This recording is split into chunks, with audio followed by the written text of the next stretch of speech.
Assalamualaikum warahmatullahi wabarakatuh. Perkenalkan, nama saya Fahrul Eza Valantiano dengan nomor NIM 213011034. Saya Sandi Rizalul Akbar dengan nomor NIM 213011004. Kami dari kelompok 3 mata kuliah penyelesaian sengketa ekonomi kelas C akan mempresentasikan hasil diskusi kami dengan tema Sejarah Perkembangan Pengaturan Penyelesaian Sengketa Ekonomi Syariah.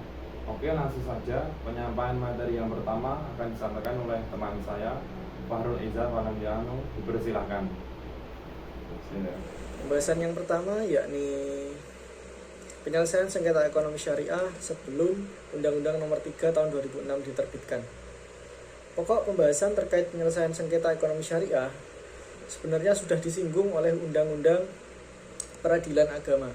Meskipun sebelum adanya amandemen terhadap undang-undang ini, perkara di bidang ekonomi syariah lebih banyak diputuskan melalui jalur non-litigasi atau yang umum disebut jalur di luar pengadilan, sesuai dengan anjuran Dewan Syariah Nasional yang saat itu memberikan wewenang kepada Badan Arbitrase Muamalat Indonesia yang didirikan oleh MUI pada tahun 1993 dan dirubah menjadi Basyarnas. Mempunyai landasan hukum dalam Undang-Undang Nomor 30 Tahun 1999 tentang Badan Arbitrase dan Alternatif Penyelesaian Sengketa untuk menyelesaikan perselisihan. Penyelesaian sengketa oleh Basyarnas tersebut masih memiliki kelemahan di bidang pelaksanaan karena bukan sebagai salah satu badan peradilan, maka untuk setiap kali tindakan yang bersifat mengeksekusi putusan arbitrase masih harus dimintakan titel eksekusi kepada pengadilan negeri setempat. Hal inilah yang menjadi tidak praktis, mengingat tipikal sengketa ekonomi syariah membutuhkan waktu penyelesaian yang cepat untuk mengejar keefektifan kegiatan usahanya. Persoalannya adalah para pelaku ekonomi syariah tidak bisa menunggu sampai adanya aturan main yang definitif. Di ranah bisnis, jika ada sengketa harus tetap diselesaikan menurut aturan apapun yang ada agar ada kepastian.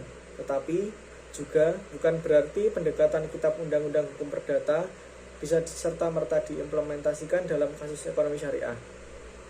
Para pihak yang bersengketa ekonomi syariah lebih memilih menyelesaikan penyelesaian ekonomi syariah dengan merujuk pada peraturan hukum nasional seperti KUH Perdata untuk menjamin kepastian hukum.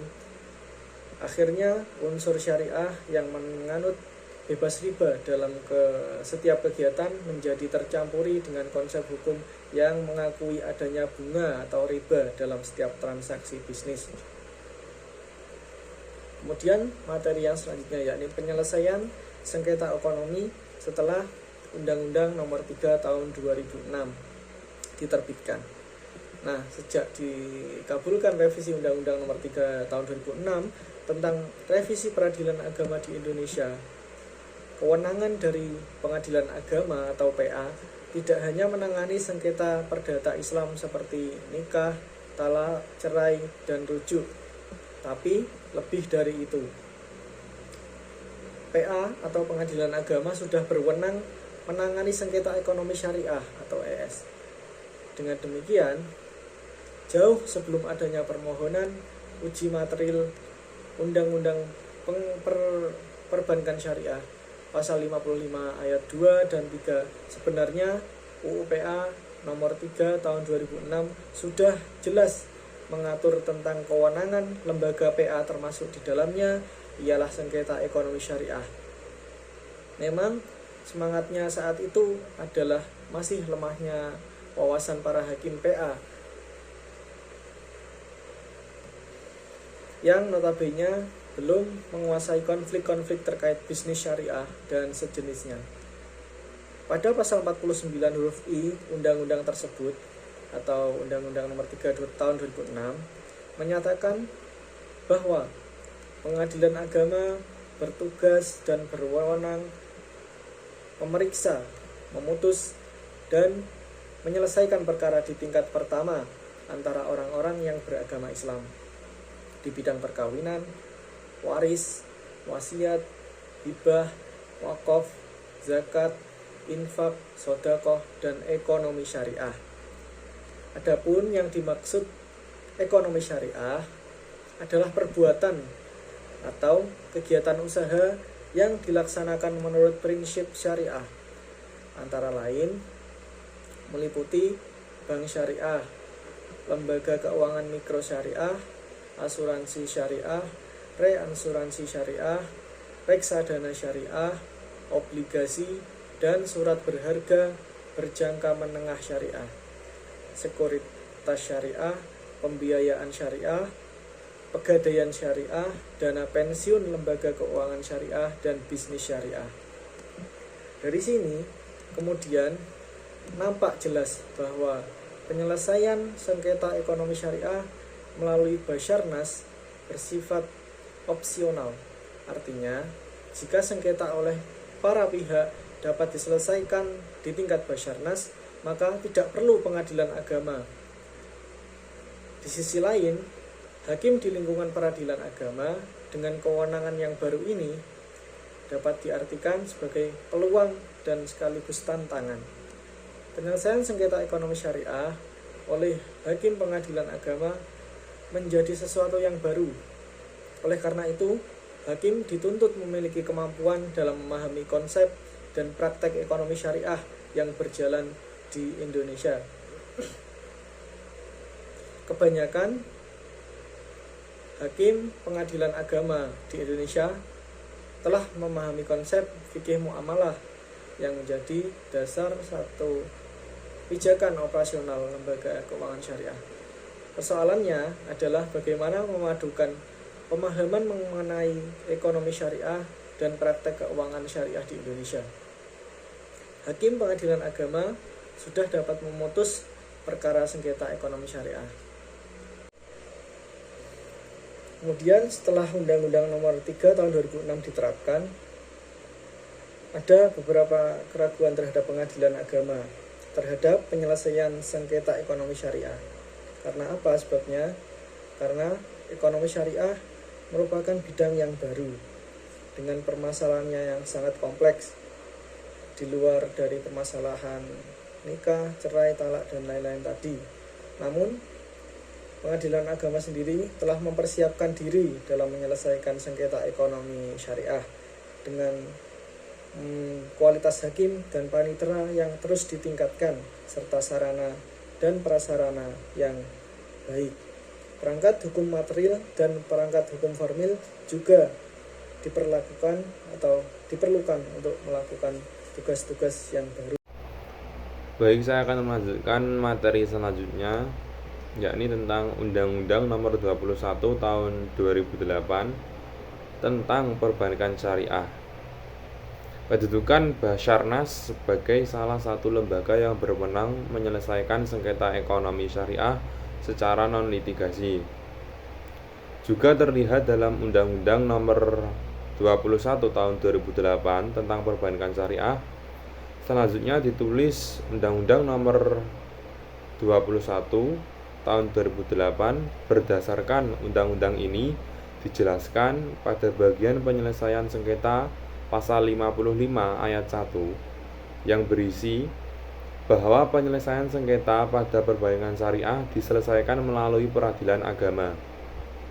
Peradilan agama sebagai lembaga peradilan bagi orang-orang Islam mempunyai kewenangan yang absolut baru sejak diundangkannya UU Nomor 3 Tahun 2006. Pada pasal 49, undang-undang tersebut membahas tentang kewenangan peradilan agama, yang mana pada pasal tersebut menyatakan bahwa peradilan agama memiliki wewenang baru, yaitu kewenangan menyelesaikan sengketa ekonomi syariah. Sehingga ketentuan dalam pasal 55 ayat 1 Undang-Undang Nomor 21 Tahun 2008 yang menyatakan bahwa peradilan agama adalah lembaga yang berwenang dalam menyelesaikan sengketa ekonomi syariah menjadi wajar. Namun, pada pasal 55 ayat 2 Undang-Undang Nomor 21 Tahun 2008 menyatakan bahwa dalam hal para pihak telah memperjanjikan penyelesaian sengketa selain sebagaimana yang dimaksud pada ayat 1 tadi, Penyelesaian sengketa dilakukan sesuai dengan isi akad.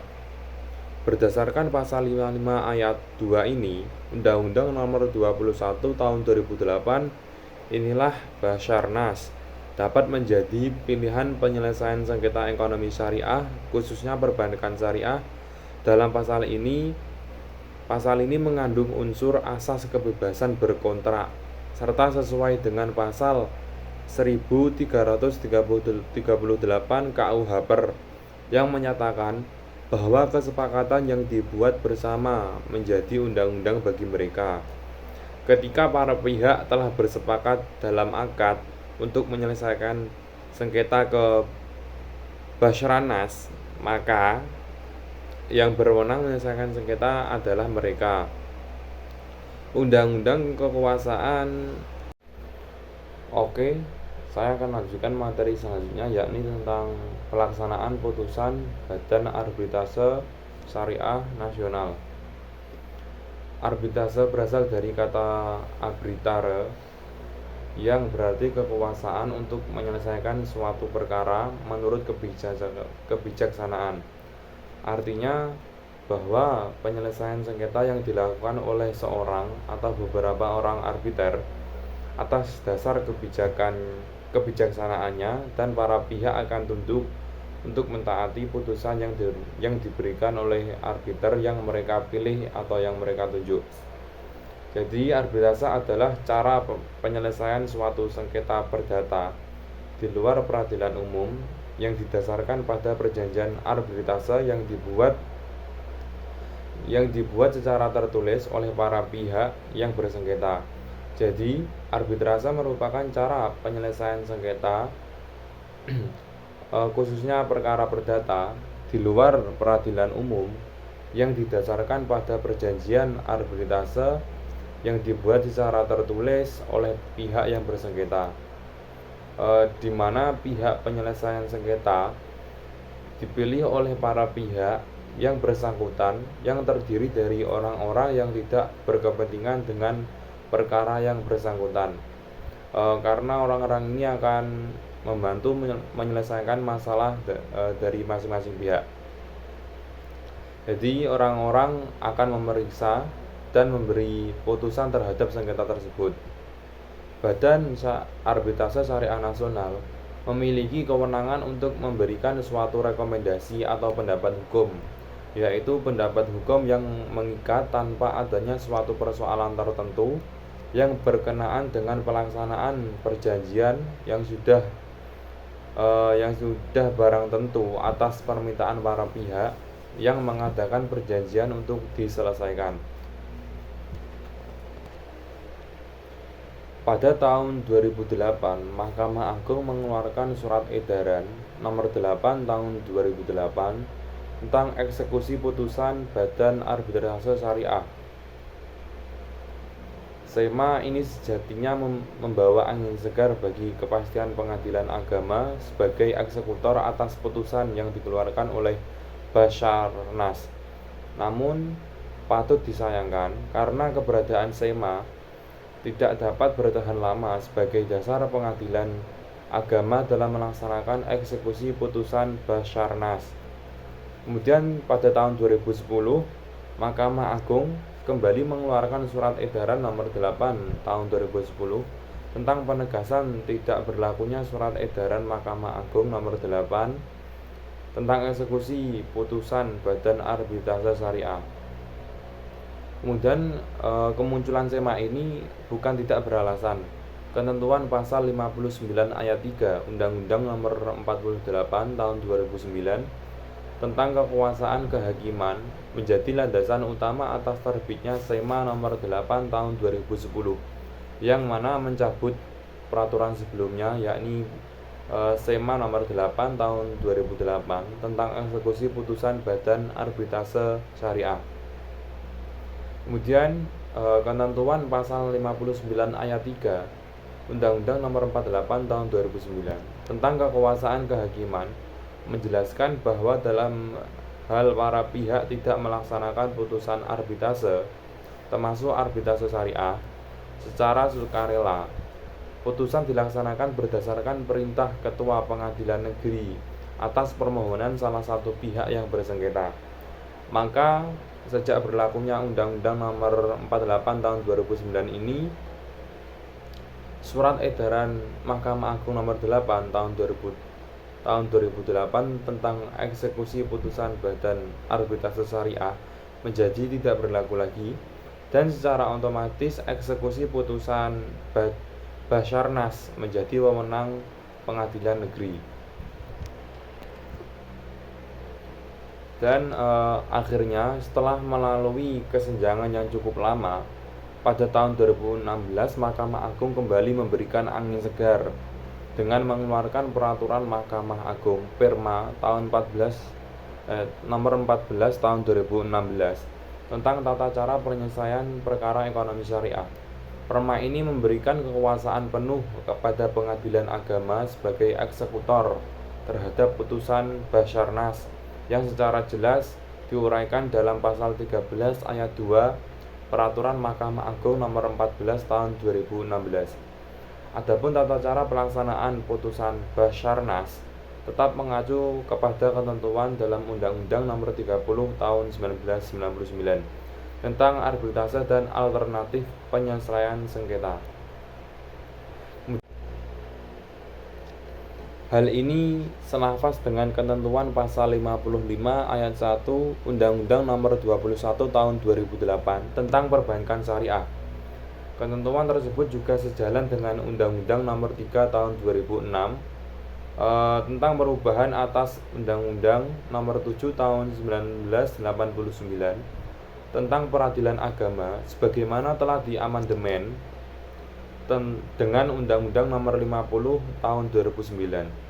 Sebagaimana ketentuan pasal 49 disebutkan bahwa peradilan agama mempunyai wewenang memeriksa dan mengadili perkara orang-orang yang beragama Islam di bidang perkawinan, waris, wasiat, hibah, wakaf, zakat, infak, dan bidang ekonomi syariah.